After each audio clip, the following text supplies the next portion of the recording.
Actualité etikali dominé na report ya marche ezalaki prévu lobby le 22 juillet 2026 awa na Kinshasa pe na République démocratique du Congo mobimba. Marche initiée na C64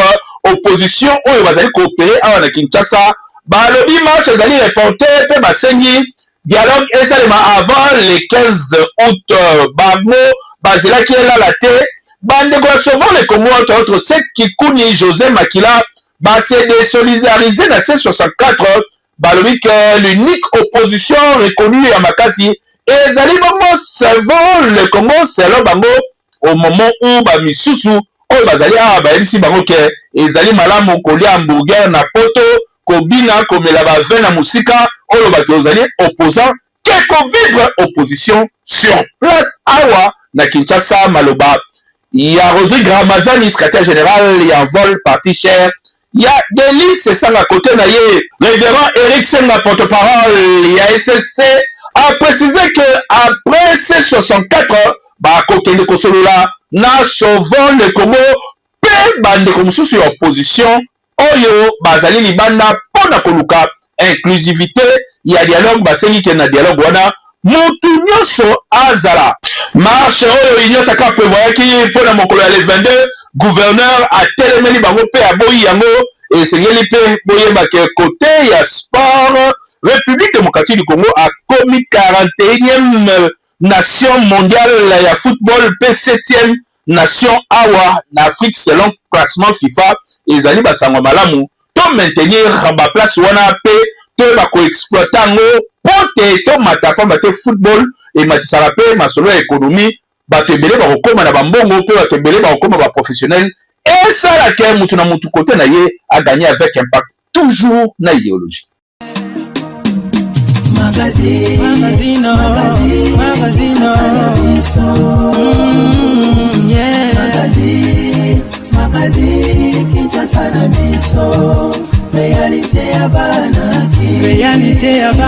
Réalité ya banaki no. Premier ministre Judith Suminwa yambi délégation à Croix-Rouge oyo baye kopesa mbote pamba te ba silisi mission na bango après 3 ans ya ba opération bolanda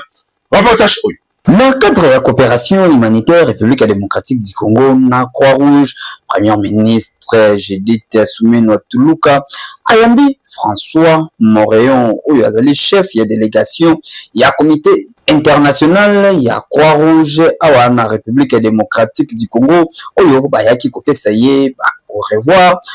na tana bango oyo basali awa mosala esili plus de 3 ans mission na bango et suki awa yango bayaki kosolola na chef ya gouvernement basali bilan ya coopération na bango entre gouvernement na comité international ya Croix-Rouge poursuite ya protection ya assistance na population oyo bazali touché na ba conflit na est ya République démocratique du Congo renforcement ya accès na soins de santé pour réponse d'urgence humanitaire soutien ya Croix-Rouge na République démocratique du Congo yango nde bachaki yango na ligne ya liboso na terrain. Madame la première ministre Judith Suminwa Tuluka a salué engagement ya François Moréon a réaffirmé volonté à gouvernement et à République démocratique du Congo ya ko maintenir coopération malamu na ba partenaires humanitaires non surtout au bazali na service ya ba population vulnérable. C64 ba annulé marche na bango sekila keza la lobby le 22 juillet basala ki déclaration na parti LGD ya matata ponyo bolanda ba détail na reportage oyo. Fait ya suspense na opposition coalition C64 oyo population azalaki kozela bape sa position na bango sur demande ya tata mokonzi ya ekolo oyo ayebisaki papa episcopo to pe bakambi ya mangomba awa na République démocratique du Congo ke opposition esengeli badoze po dialogue ekokotama kala mingi te na yango banda samedi oyo masolo ebetamaki ti mokolo ya lundi na ba après-midi population azalaki kozela C64 bapesa position na bango sima ya ba réunion ebele oyo etiaki population na suspense nde bamembre ya coalition article 64 bayebi na koloba ete bapusi marche na bango selon demande oyo papa episcopo to pe bakambi ya église basengaki na bango ndenge chef de l'état alobaki dialogue ekosalema kasi bango balobi ete dialogue oyo esengeli ezala kaka inclusif pe bapesi date ya le 15 août soki convocation na yango esalemi te bango bakobengisa population na nzela kasi kozala na respect ya constitution mpe ya loi ya mboka ba action pacifique ya kodéfendre ordre constitutionnel démocratie état de droit pe avenir ya nation décision na bango ezali geste ya responsabilité kasi report oyo bango basali ezali te signe oyo ezali kotalisa ete o baaffaiblir bango to pe batiki détermination na bango oyo bazali nango ya kobare route pour na troisième mandat to pe na likanisi ya kochanger constitution awa na RDC kasi quelques membres ya opposition balobi ete ezali normalité pas décaler date oyo bayebaki na kotia déjà le 8 bapusaki ekomaki le 22 kasi le 22 lisusu baanile po bapesi bango kaka message ya dialogue ekosalema yango balobi ete lokola assurance ezali nanu te esengelaki te pas décevoir population lokola Dominique Munongo oyo azali membre ya ensemble pour la république ya Moïse Katumbi alobi report ya marche oyo ye azali constitutionné yango lokola arrangement moko esalemi entre C64 na chef de l'état esalemi ya CC bazali koyebisa population te oyo esalemi ba décevoir population pour bapesaki bango espoir tozotala pe tozo jimele mikolo oyo ezali koya po le 15 pe ezali kaka na quelques jours awa ekokoma soki dialogue esalemi te to pe convocation na yango esalemi te oyo C64 akosala nde ekodétermine soki bazalaki corrompu to bakozongela baaction na bango na terrain marche oyo ande batana union sacré baprogramaki mpona mokolo ya lobi gouverneur aboyi yango baannule yango badetail bolanda na reportage oyo marche ya soutien ya ba institution pe ya ba force armée ya République démocratique du Congo oyo ezalaki prévu mokolo ya mercredi 22 juillet 2026 epai ya ba membre ya union sacrée de la nation ezali annulé epai ya gouverneur ya ville ya Kinshasa Daniel Bumba Lubaki na nzela ya réunion oyo asalaki na quelques membres ya union sacrée week-end oyo ayebisaki bango ekosimba te po vice-premier ministre, ministre intérieur apekisaki na 4 provinces ba autorisé ba rassemblement ya bato ebele suite ya maladie ya virus ya Ebola oyo ezali na République démocratique du Congo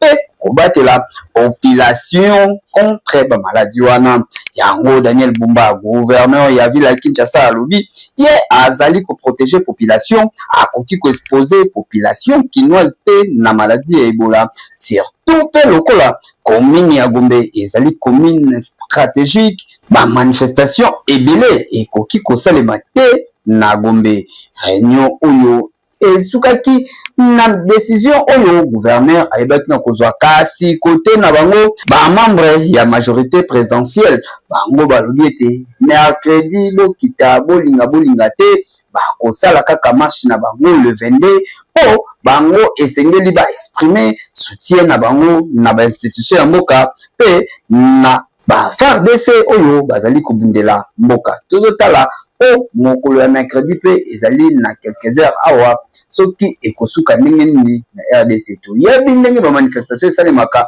soki l'État aboyi yo tie force ndenge esukaka toyebi Kinshasa oyo toyebi yango malamu population basengi gouvernement zwa en main makambo ezali koleka na Afrique du Sud pamba te bakongolais bazali kuna bazali kosouffrir gouvernement ministère ya coopération pe surtout affaires étrangères bazwa makambo na maboko phénomène xénophobie kuna na Afrique du Sud esikani bazali kobeta ba étrangers africains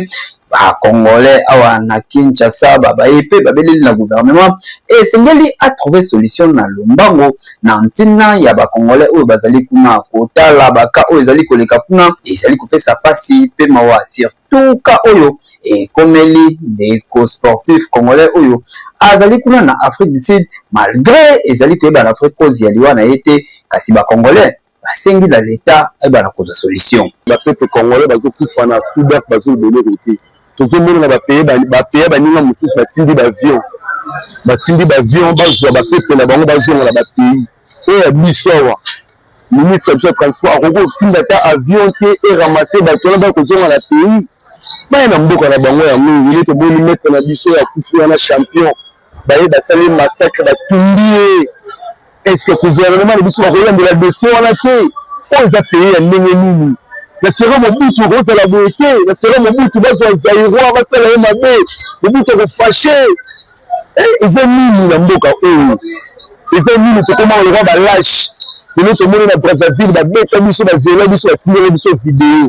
mais lelo si tomoni na Sudaf mema na Angola kuna parent plus comment eza nini na mboka oyo soki lelo biso mpe tokongole totomboki tometa d'étranger bokomona bakonzi wana bokomi koprotéger d'étranger tala lelo na Sudaf mpe baboma bacongolais eza propreté esala biso pasi sikoyo ambasade na biso ya bamboka wana ezalaka kuna elobaka nini donc eza propreté na kosenga bakonzi na biso bagouvernement na biso botelema botinda bavion ezwa bapepe na biso baza kuna bazonga na pays basengi mingi na mama na biso ministre affaires étrangères mama Kaikwamba Wagner boveye mingi na mayo ezoleka l'Afrique du Sud boveye mingi tolamuka te na moment otono babese ekoti mingi tokomi koangese baliwe ebele me oyolamwisa biso te Afrique du Sud na ndela normal bazomenase africain nyonso ezaka bacongolais te ngana oloba na compte ya Afrique nabe na oloba na compte ya bacongolais parce que nanga congolais de père et de mère problème na nge ezake non ozosenga na mama ministre ya affaires étrangères mama Kaikwamba beveye mingi parce que ye nde wana eza mama mokonzi ya mboka te mokonzi ya mboka aza chef de l'état aza na maire wana mais batiaka gouvernement na mesa oyo boyoka gouvernement oyo batiaka yo oza ministre ya affaires étrangères yo oza ministre intérieur yo oza ministre agriculture donc moto na motu fo joue na role oyo mokonzi ya mboka apesi ye mama Kaikwamba asala mosala wana wana mama ezoleka na Afrique du Sud boveye mingi na bandeko na biso bacongolais namona te loa bato ndambo bango basololaki so 121 personnes bango bayaki eza initiative ya bien bokontinue toujours tobakisaka to kolukaka moyen toluka bandeko baza kuna na bamoment moya difficile toluka kozwa bango tozongisa bango na mboka nango kondane pa Afrique du Sud biso tuti aza africain donc moto aza mondele aza te donc oyo toyomona kobomaka ndeti liwa ndeko nanga boxer parce que nga mpe naa maeswa nga mpe naa maeso naama maeso donc liwa ndeko nanga boxer wana en tout cas nalelaki nakomona baimage wana moto na kati ya ndako batumbi babomi yama malamu te yama malamu te en tout cas nasengi mpe na mokonzi ya mboka nasengi mpe na ministre affaires étrangères bosala effort bomona président Afrique du Sud bosala effort ministre ya affaires étrangères ya biso na Afrique du Sud baluka moye bakutana baluka mpe kimi ekota biso tudo wana africain tozoyelela nini kimi ekota koboma moninga na africain ezali malamu te en tout cas loyo ya liboso deja ekitaki awa na République démocratique du Congo kasi l'état congolais azali kosala makasi na kozongisa bala mboka nyonso tu oyo bazali na Afrique du Sud. Concours national à plan d'affaires certifié la mouture Asbel et l'ongor na NVD basalaki mama na conférence liboso ya ba entrepreneur vendredi week-end oyo ezalaki bongo na Silikine village de Taibolanda na élément oyo.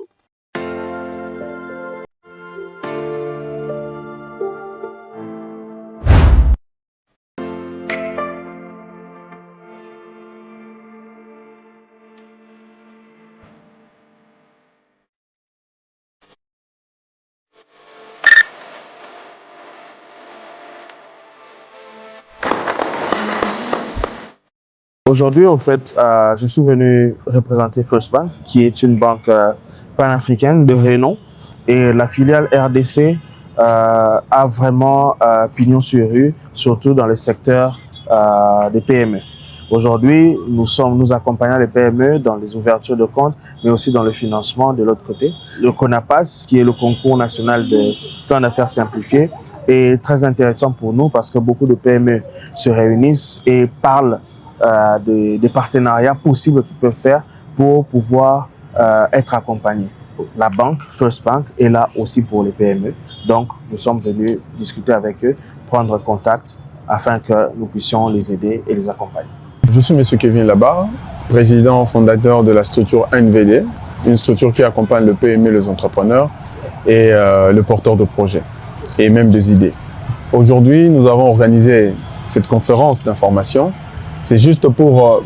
dire aux entrepreneurs, parler aux entrepreneurs, leur présenter l'opportunité que notre pays nous offre, une opportunité historique qui va financer au moins plus de 100 000 et quelques entrepreneurs. Alors c'était pour nous l'occasion, en tant qu'incubateur, en tant qu'accompagnateur de PME, de sauter sur l'opportunité et présenter cette opportunité à qui de droit, qui sont le PME, afin qu'ensemble, nous puissions saisir l'opportunité que notre pays offre de faire fructifier notre économie nationale. Nous sommes également prestataires de services de développement des entrepreneurs, ce qui veut dire pour tous vos soucis entrepreneuriaux, la NVD est là pour vous accompagner. Et même pour le projet COPA, si vous avez besoin des informations, des données, tout ce que vous avez à comprendre sur le projet COPA, également, notre structure est là. Notre adresse est sur boulevard du 30 juin, à Vodacom, immeuble Moulard, au 4e niveau. Donc nous accompagnons les entrepreneurs dans tout ce que vous faites, la comptabilité, tout ce qui va avec, et les opportunités de financement et même de crédit bancaire avec nos partenaires bancaires. Nous sommes là pour vous accompagner. Je suis Monsieur Jimmy Mukendi, je suis président de la mouture Asbel. Aujourd'hui, on était en consortium avec l'association Nouvelle Vision pour le Développement NVD. On a organisé cette rencontre des entrepreneurs pour pouvoir cogiter sur ce qui se passe dans les méandres entrepreneuriales congolais dans notre sphère. C'est-à-dire,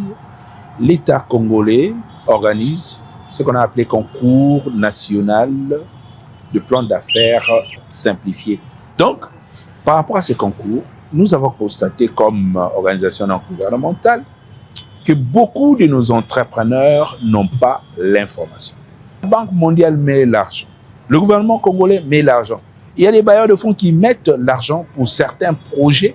mais par manque d'adaptabilité de ces personnes, de ces entrepreneurs, de ces PME,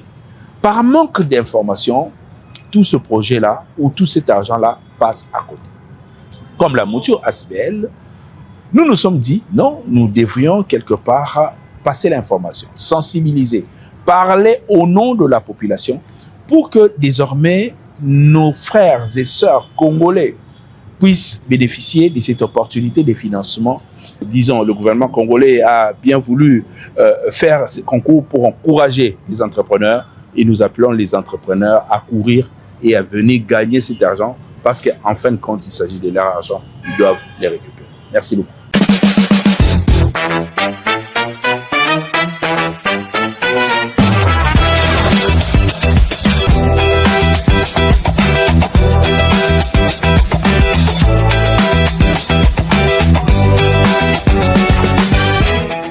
Texto Mosonya Mabota ili ba Congolais insecticide ngao.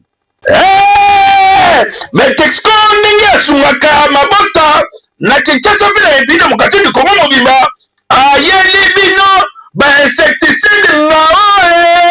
ngao ya ndenge na ndenge oyo bokoki ko utiliser chaque jour na Mabota na bino pour la lutter contre ba insectes ya ndenge na ndenge. Spiol anti-moustique ya 33 tours. Yango soki opelisi yango na ba 18h na kusolo kitoko pe ba moustique bakozala te ngao ya batonner yango ezali na saveur ya citron ya rose ezali koboma forme nyonso ya bangungi ebongo apa ya poudre mpona ba insecte nyonso opese bakafar bintekwa ye asilalaka na bango sans rancune kasi mpona pongi kitoko masolo ezala malamu ngao insecticide ya spray opompe ndako mobimba olali pepele pamba te Beltexco aproposaka kaka babiloko esungaka bana ya mboka bolingo ya population na Beltexco libela na libela tala amemeli bino ngao bolite contre bangungi mpe malaria ekeyo Oui! Moussala la service national les alliés Kokoba avec un partenaire idéologie n'engé balobaka kobonga Kinshasa les alliés volonté politique constant na changu ba détail bolanda na reportage. Lancé Mikolo Oyo et outil koleka no sala service national awa na ville province ya Kinshasa et sikani ni tamu konze kolo yeboko nde apesa ki wango pona kuzungisa Kinshasa na lolenge na yango akala ezalaki kitoko oyo bato ebele bazalaka kulula kasi lelo biso tutamoli na changu esikani ni na quartier 1 pe na poma tete komona ete mosala ezali kosalema avec impact na idéologie bilomoko botala embouteillage oyo ezalaka pendant la journée na quartier 1 awa lelo oyo ezali lisusu te po ba chauffeur nyonso tu respect ekoti oyo wapi bango nyonso tu batandeli molongo kuna na mabele batiki makadam vide soki ozali kobombe esengeli korespecte tour esengeli kotelema na molongo awa pembeni ya régie des eaux ebongo bamama oyo bazalaka na bitide ya kotandaka biloko na se ya mabele koteka ezalaka kodéranger nzela bango nyonso tu tala ndenge batelemi o moyen ya koteka ezali lisusu te ordre ekoti awa na capitale ya RDC tozotala pe tozojimele mosala oyo ndenge ezali kosalema boye na kutu bato oyo babibekaka baleki ya to pe bandeko ya bandeko na biso bawewa bango bayokaka te tala bango nyonso tu basali mulongo pe bakimi makadamu soki otelemi kaka mabe pompage Jésus au kosala pompage olia to olia te obela to obela te au kosala pompage po otosi mine côté awa mosala ezali kosala makitoko we opena nous tomoni babanderole te oh les amis de général to pe tozali ko soutenir mosala ya général Kasongo Kabuki soki bokomi komona kaka babanderole likolo we bakaete mosala ekomi kobeba po akosala su mosala malamu te totala pe tozo jimele awa général azali kosala mosala na lolenge oyo elongo bani na poma tete oyo ezalaka des autres surtout na ba 12h kasi tala yango lenge ekomi peto pe ordre ekoti ezali pe bawewa ezala bakumbi mituka ezala bakumbi tukutuku ya 3 pine bango nyonso tu ememia o bazali kobanga fimbu to pe pompage boyinde ezalaka Kinshasa oyo eleki partout.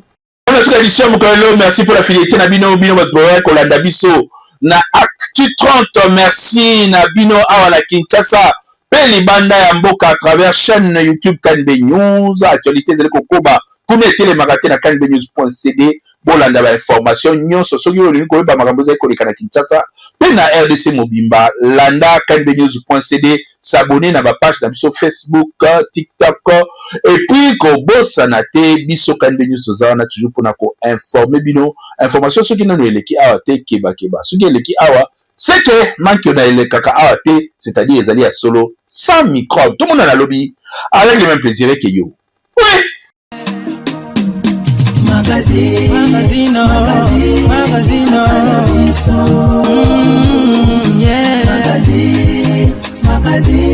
Kinshasa na biso réalité ya banaki réalité ya banaki no